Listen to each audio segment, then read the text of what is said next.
నమస్కారం పిల్లలారా, ముందుగా అందరికీ వినాయక చవితి శుభాకాంక్షలు.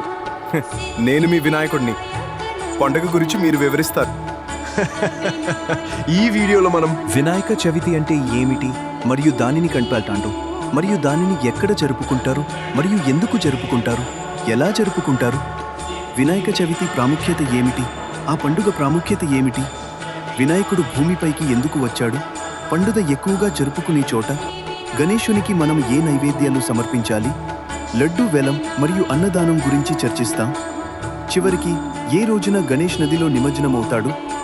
కాబట్టి ఆలస్యం చేయకుండా వీడియోలోకి ప్రవేశిద్దాం. మొదట వినాయక చవితి అంటే ఏమిటి? వినాయక చవితి లేదా గణేష్ చతుర్థి హిందువుల ప్రధాన పండుగల్లో ఒకటి. ఇది విద్య, జ్ఞానం, సద్బుద్ధి, సౌభాగ్యం, విఘ్నాలను తొలగించే దేవుడైన శ్రీ గణేశుడిని ఆరాధించడానికి జరుపుకుంటారు.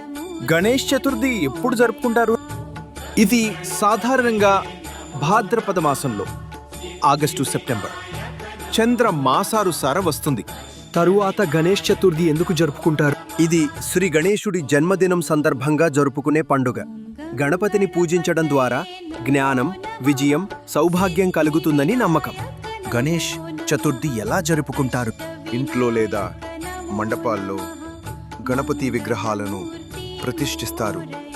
మోదకాలు, ఉండ్రాళ్ళు, పండ్లు, పూలు వంటి నైవేద్యాలు సమర్పిస్తారు. పూజలు, వేద మంత్రాలు, వినాయక కథలు చదువుతారు. కొందరు ఉపవాసం కూడా పాటిస్తారు. గణేష్ భూమిపైకి ఎందుకు వస్తాడు?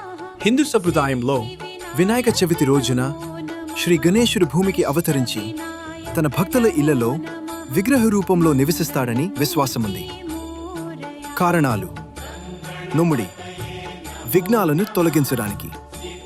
వినాయకుడిని విఘ్నేశ్వరుడు అని పిలుస్తారు. భక్తుల జీవితంలో ఉన్న కష్టాలు, అడ్డంకులు తొలగించడానికి ఆయన భూమికి వస్తారని నమ్మకం. 2. జ్ఞానం, సౌభాగ్యం ప్రసాదించడానికి. కొత్త పనులు, విద్య, వ్యాపారాలు, శుభకార్యాలు మొదలుపెట్టే ముందు గణపతిని పూజిస్తారు. భక్తులందరికీ జ్ఞానం, ధనం, విజయాలు ప్రసాదించడానికి ఆయన భూమికి వస్తాడు. 3. భక్తులకు దగ్గరగా ఉండడానికి. పండుగ రోజులలో గణేశుడిని ఇంట్లో లేదా మండపాల్లో ప్రతిష్ఠించి పూజించడం ద్వారా భక్తులు ఆయనకు దగ్గరగా ఉంటారని భావిస్తారు. 4. భక్తి, ఏకతకు సంకేతం. ఈ పండుగ ద్వారా ప్రజలు కలిసి పూజలు, ఉత్సవాలు జరుపుతారు. ఇది ఏకత, ఆనందం, భక్తికి సంకేతం. ఈ రోజుకి ఈ ప్రశ్నలు చాలు. రేపు మనం మిగిలిన ప్రశ్నలను చర్చిస్తాం. కాబట్టి రేపు కలుద్దాం. బాయ్ పిల్లలు.